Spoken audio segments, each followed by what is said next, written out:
A ver, yo creo que hay dos situaciones para explicarlo. Una es que desde la caída del muro de Berlín en el año 89, el liberalismo le ganó la batalla al socialismo. O sea, la evidencia era tan grosera ver, por ejemplo, la Alemania capitalista contra la Alemania Perdóname, comunista. bájalo al coso así te toma bien la cámara. Ponele, ahí está, perfecto. Gracias, Javito. ¿Qué me decías? La diferencia era tan grosera cuando pasabas de la Alemania capitalista a la Alemania comunista, o cuando mirabas Austria versus Hungría, o cuando mirás Corea del Norte contra Corea del Sur, digo, o digamos cualquier caso que vos quieras considerar, los mismos Estados Unidos con la Unión Soviética, digamos, o ver digamos lo que pasó, no sé, Panamá versus Cuba. Bueno, cuando vos mirás eso, digo, la evidencia era muy fuerte. Es más, recordemos que los autos que tenían los soviéticos El Dacia era, ¿no? tenía dos. Tenían el Lada, que era como una El suerte Lada. del 125, pero una versión un poquito más fea. Y tenían el Dacia, que era una suerte de Renault 2 empeorado. Y nosotros del otro lado, digamos, o sea, si ponemos lo mejor que teníamos, o sea, teníamos y tenemos, ¿no? La Lamborghini, la Ferrari, digamos, el McLaren, digamos, o sea, el Lotus, o sea, cualquiera de esos, o un Rolls Royce. Entonces, cuando uno ve esa superioridad, digamos, tan abrumadora, parecía que no había nada que discutir. Y en realidad la verdadera derrota del socialismo no se da en 1989. La verdad es que la derrota se da en 1961, el día que tienen que empezar a construir el muro. De hecho, la canción Libre de Nino Bravo justamente cuenta la historia de Peter Fetcher, un chico de 18 años que la familia quedó de un lado, porque vos originalmente podías pasar de un lado al otro. Y de repente un día empezaron a Sí, construir fue de un día para el otro, empezaron con unas vallas con y unas vallas y unas exactamente, alambradas. sí señor, sí. Entonces el chico durante un año está planeando cómo escaparse y cuando intenta escaparse lo revientan a tiros por la espalda. No sabía que el Libre de Nino Bravo estribaba en esa historia. Claro, digamos, si podemos, pidamos la canción y ahora vas a ver qué es sobre esto. Y, y lo más cruel de todo esto es que no lo mataron, lo dejaron vivo y lo llevaron desangrándose y lo pusieron en el medio de una plaza para que vieran lo que le iba a pasar a los que intentaban irse de ese régimen criminal. Entonces, con lo cual la verdadera derrota ya había ocurrido. Y obviamente que frente a esta situación los marxistas toman nota y empiezan a elaborar lo que es el posmarxismo. El posmarxismo es la lucha de clases, trasladarlas a otros temas distintos de la economía. No abandonan la cuestión de la economía, que es un planteo inteligente que hacen, es no cuestionan la superioridad en el plano productivo del capitalismo, lo que cuestionan es que es injusto. Entonces se arrogan una posición altruista y, digamos, su manifestación más clara es la idea de la justicia social, que es aberrante, porque es injusta, porque implica un trato desigual frente a la ley, porque implica un robo. Dicho esto, no es en el único plano, o sea, por ejemplo, el feminismo, pero el feminismo radical, por decirlo de alguna manera. La causa feminista es una causa liberal. El que impulsa el feminismo es un liberal, es Jeremy Bentham, a mediados del siglo XVIII. Es el inventor del panóptico. Bueno, entonces, en ese contexto, pero aparece una versión radicalizada, o blancos contra negros, digamos, la manifestación más reciente es Black Lives Matter, pero digo, no es de ahora, ¿no? Después, por ejemplo, todo lo que tiene que ver con las minorías, todo lo que tiene que ver con el cambio climático, es el hombre contra la naturaleza, donde la parte más sangrienta de esa agenda es el aborto. Estamos de acuerdo y totalmente en que el postmarxismo o el nuevo marxismo, acá hay un libro que basó a mucha gente, sobre todo de la izquierda, que es Estrategias Socialistas, no recuerdo, bueno, es de Laclau y Mouffe, que justamente habla de que ya la lucha no debe ser una económica, sino varias luchas. La ambientalista, exacto, etcétera, es eso. etcétera. Exactamente, sí. Está atomizada, sí. ¿Y qué es lo que pasa? Y esto es muy interesante. Y además, cuando efectivamente se cae el muro, cuando Fidel Castro se queda sin financiamiento, ¿qué es lo que hace? Bueno, trata de reunir a todos los socialistas que andan dando en el mundo para ver, digamos, cómo hacía para vivir sin laburar. Ahora, discúlpame. Cuando cae el muro en el 89 es interesante tu mirada. Entonces, para vos, el socialismo empieza a caer en el 61 cuando se construye el muro. Se hace evidente que fracasó. Ahí, en el 89, aparece Fukuyama, entre otros, diciendo que la historia había llegado a su fin y que el único sistema posible era el capitalismo. Pero ahora bien, aparece gente pensando como vos, que yo no sé si lo puedo poner dentro de lo que técnicamente se llama un capitalista, porque vos le haces ruido a muchos capitalistas. Bueno, a ver, vamos por partes. Veamos esta cuestión porque me parece que es interesante. Frente a esa situación, los socialistas se reconvierten e intentan por la vía democrática lo que antes habían intentado por la vía autoritaria, por la vía de la violencia, apalancándose sobre la lógica de la democracia y, lo más importante, ellos piensan de modo abierto la batalla cultural, siguiendo las ideas de Gramsci. Entonces, seguir a Gramsci era, ¿cómo haces para meter el socialismo dentro de la sociedad? Vos ahí metés los aparatos ideológicos del Estado. Entonces, ¿qué era lo que proponía Gramsci? Que te metieras en los medios de comunicación, que te metieras en la educación y que te metieras en la cultura. Y de ahí esparcir el socialismo. Y es lo que hicieron. Y el Foro de San Pablo es una estrategia para hacer esto, donde la primera parte de la agenda es 90% batalla cultural y 10% meterse adentro del Estado para contaminar las estructuras con el socialismo.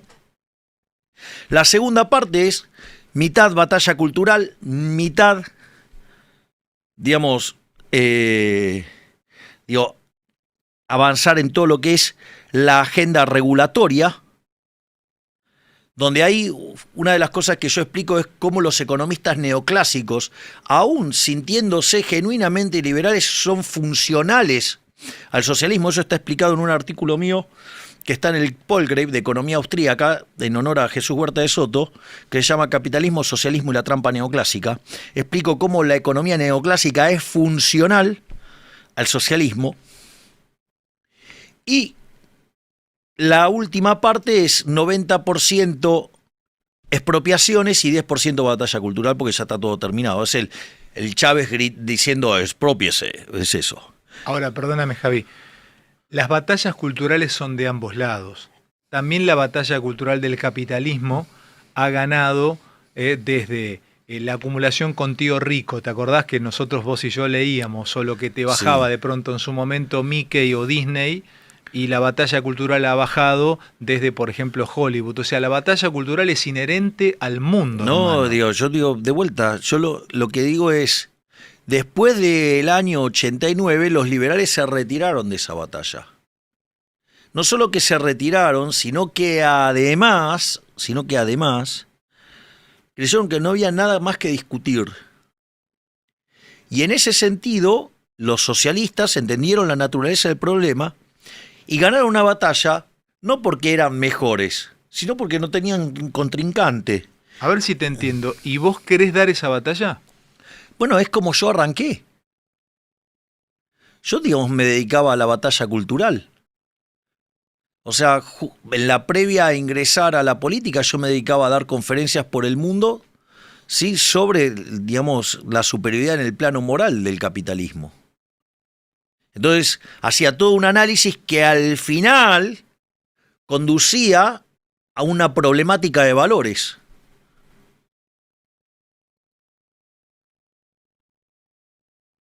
¿En qué sentido una problemática de valores? Claro, porque, a ver, si vos querés, obviamente, planteado desde un economista, ¿no? Es decir, cada uno el problema lo aborda desde donde sabe, desde donde entiende al menos. Es decir, probablemente es mucho más enriquecedor escucharlo a Agustín Laje sobre esto, que es un gigante y que ojalá podamos repatriarlo. Pero, por ejemplo, yo lo planteo desde lo económico. Entonces, yo digo, a ver, el socialismo está basado en la teoría del valor trabajo. Es decir, las cosas valen acorde a la cantidad de trabajo que tienen incorporada. Y, digamos, todo lo que tiene que ver con la línea liberal está basado en la teoría subjetiva del valor. Lo voy a hacer con un ejemplo fácil. ¿Cuánto vale la botella de vino del mejor vino del mundo si esta es una sociedad de abstemios? Nada. Bueno, según, digamos, los socialistas, vale por la cantidad de trabajo que tiene incorporada. ¿Y vos qué crees? ¿Que vale por la demanda? Exactamente, vale por las preferencias y la escasez. Por las preferencias Y la escasez. Claro, porque vos valorás el aire, Sí, claro, pues si no te morís. totalmente. Pero ¿y cuánto pagás por el aire? Nada, porque es gratis. No, ¿y por qué es gratis? Porque está acá, es algo que está. No, porque es súper abundante, por eso su precio es cero. Por más, o sea, la oferta está tan alejada de la demanda que si tuvieras que encontrar un precio lo encontrarías en el hortante negativo. ¿Por qué una Ferrari vale más que un Fiat Uno si no hay fuerza de trabajo? Porque la gente lo prefiere.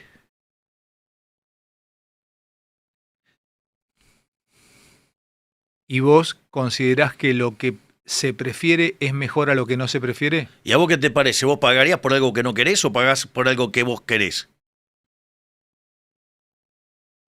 Yo pago por algo que quiero, sí. Y no te importa cuánto trabajo tiene incorporado. ¿Qué te importa? No te importa nada. Mm.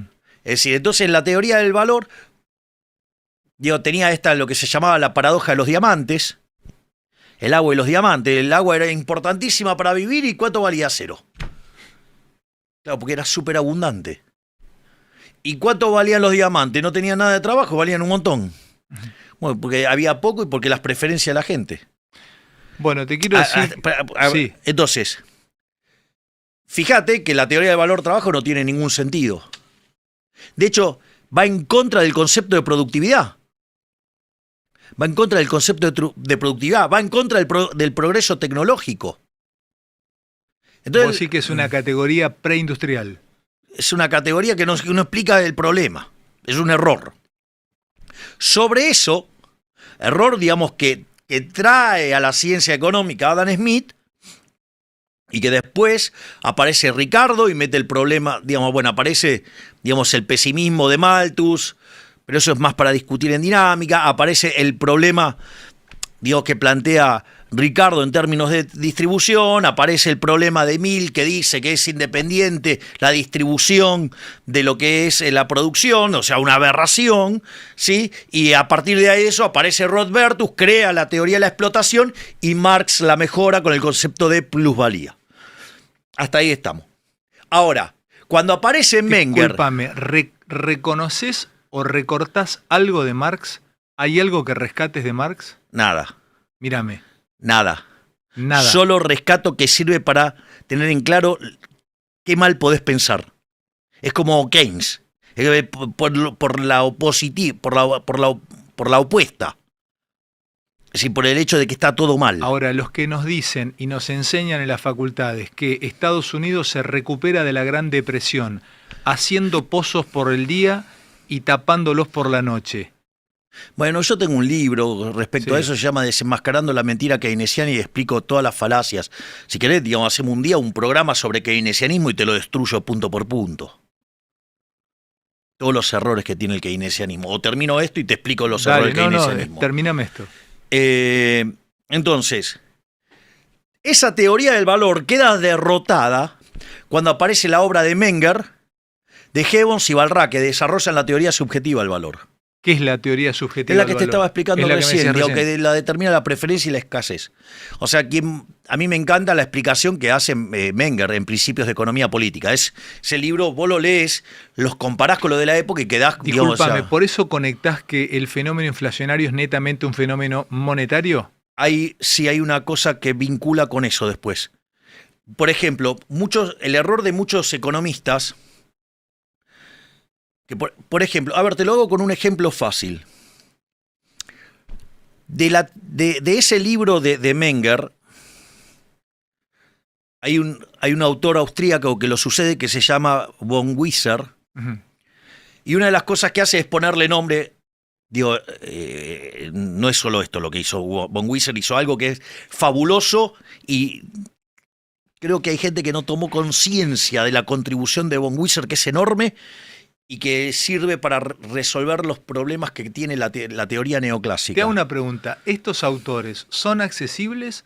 O sea, si alguien quiere esta noche un PDF y estudiarlos, o por lo menos entrar, ¿tengo que entrar a través de otro? Como si yo tuviese que entrar a Heidegger, ¿entro a través de alguien que me explica Heidegger o entro a Hegel a través de... No, ¿Son entendibles? hay autores que son ¿O tenés muy... que entrar con otro, con una No, base?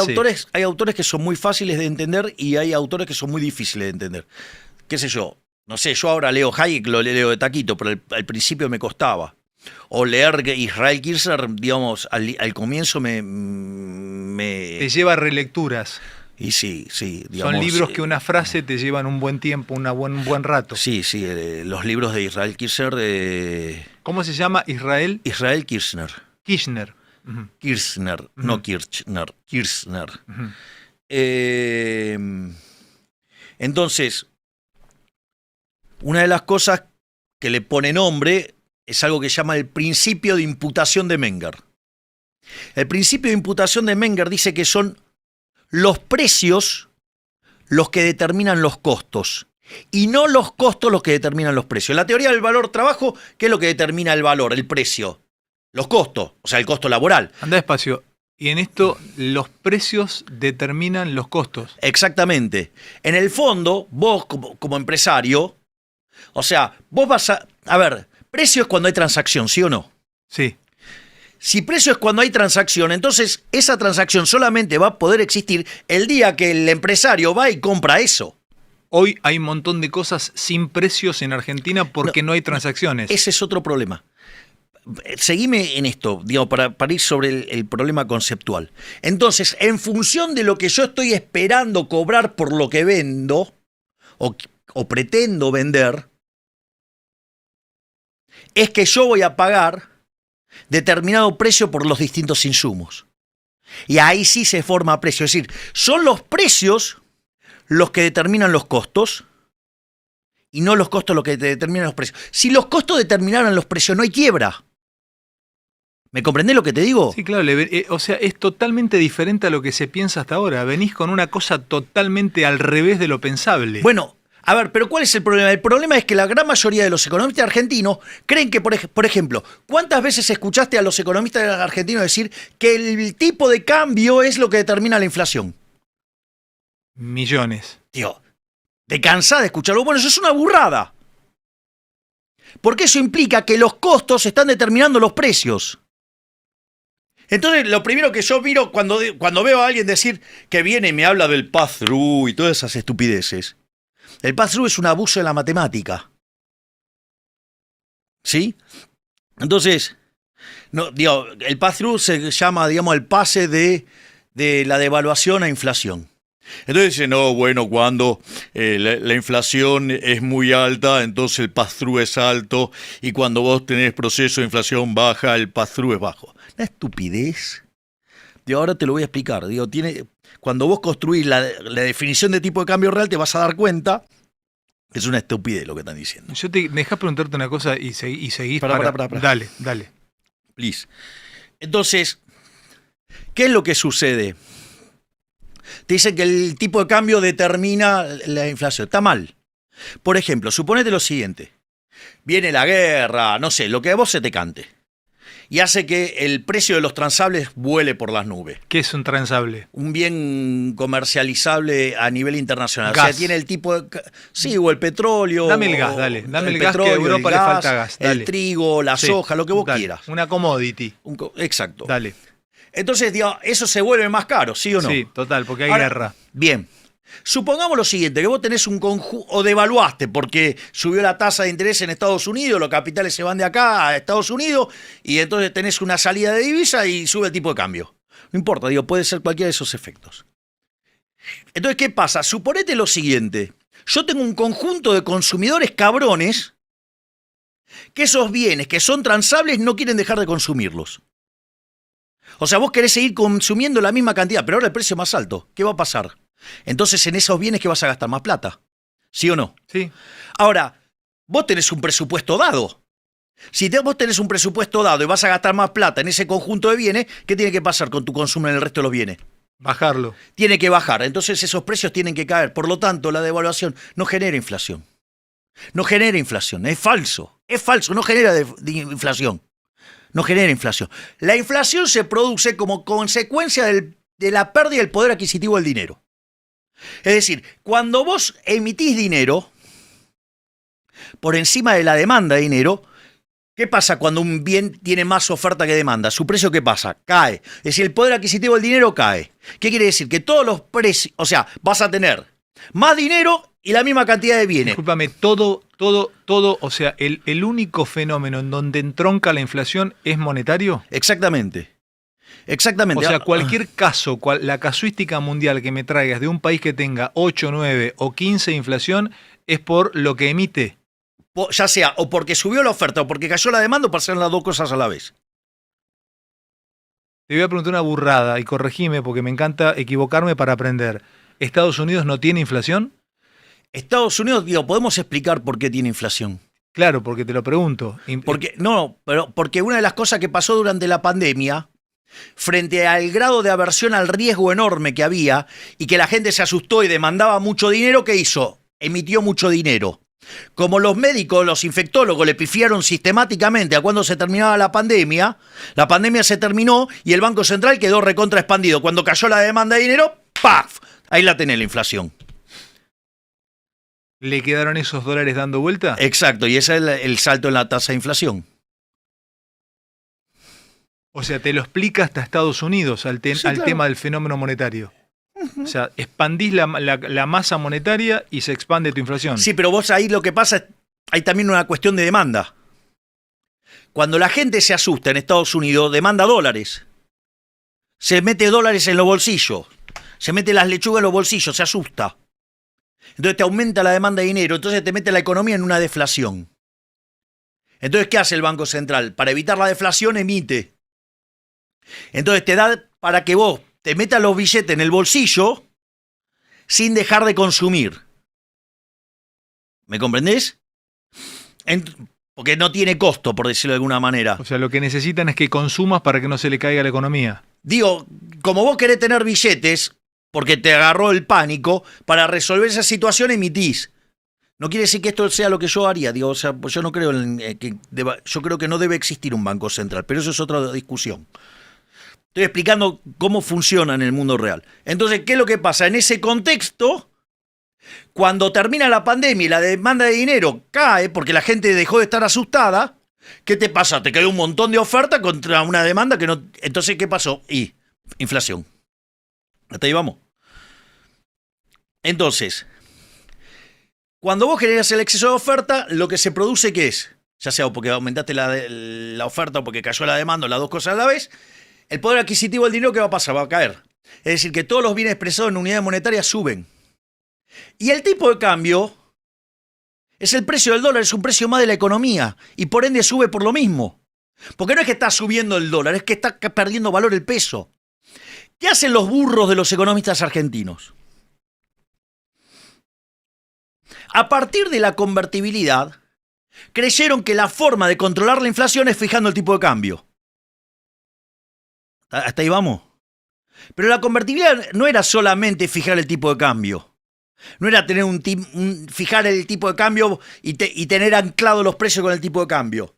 Por eso demuestra que son brutos. La lógica central, que es las macanas que manda este gobierno. ¿Por qué te crees que existe el control de capitales? Porque ellos creen que si vos controlás el tipo de cambio, los precios no suben. ¿Me comprendés? Entonces te hacen un desastre en el mercado de cambios controlándote y están todo el tiempo garrotazos en la cabeza para que vos no demandes dólares. Porque creen que si sube el tipo de cambio, entonces va a haber inflación. Y en realidad lo que está perdiendo poder adquisitivo es el dinero. Entonces, ¿qué es lo que sucede? ¿Por qué la convertibilidad funcionó? ¿Qué es lo que parece que no entienden? Cuando vos tenés tipo de cambio fijo, ¿sí?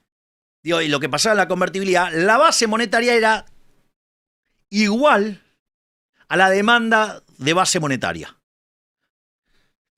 Y la base monetaria se compone de dos elementos, de la reserva internacional y el crédito doméstico. Cuando vos subís el crédito doméstico, como la demanda de base monetaria está dada, te caen las reservas. ¿Me dejás hacerte esta